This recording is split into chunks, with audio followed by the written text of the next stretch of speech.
Hi friends, అందరికీ నమస్కారం. Sai news కి స్వాగతం. ఇప్పుడే అందిన వార్త. పోలీస్ కస్టడీలో జయసుధ, తీవ్ర దుఃఖంలో కుటుంబం. వివరాలైతే వీడియోలో తెలుసుకుందాం. వీడియోని ఎక్కడ స్కిప్ చేయకుండా కంప్లీట్ గా చూడండి. అలాగే ఇప్పటి వరకు మన ఛానల్ ఎవరైతే సబ్స్క్రైబ్ చేసుకోలేదో దయచేసి సబ్స్క్రైబ్ చేసుకోండి. అదే విధంగా లైక్ చేయడం మాత్రం మర్చిపోకండి. వివరాల్లోకి అయితే వెళ్ళిపోదాం. రేషన్ బియ్యం మాయం కేసులో A1 నిందితురాలు జయసుధను పోలీసులు విచారించారు. తమ గోదాంలోని రేషన్ బియ్యం మాయంపై ఆమెకు పోలీసులు పలు ప్రశ్నలు సంధించారు. లాయర్ల సమక్షంలోని దాదాపు 2 గంటల పాటు ఆమెను ప్రశ్నించారు.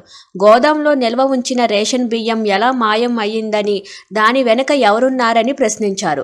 అయితే గోదాం వ్యవహారాలు తనకు తెలియదని జయసుధ చెప్పినట్లు తెలుస్తుంది. అంతేకాదు, ఆ విషయాలన్నీ మేనేజర్ మానసా తేజ్కే తెలుసని చెప్పినట్లు సమాచారం. మచిలీపట్నంలోని మాజీ మంత్రి పెర్ని నానికి చెందిన గోదాంలోని టన్నుల కొద్దీ రేషన్ బియ్యం మాయమైంది.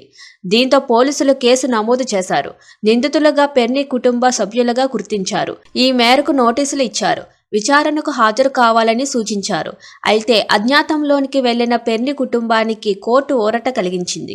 పెర్ని నాని భార్య జయసుధకు బెయిల్ మంజూరు చేయడంతో పాటు పోలీసుల విచారణకు హాజరు కావాలని సూచించింది.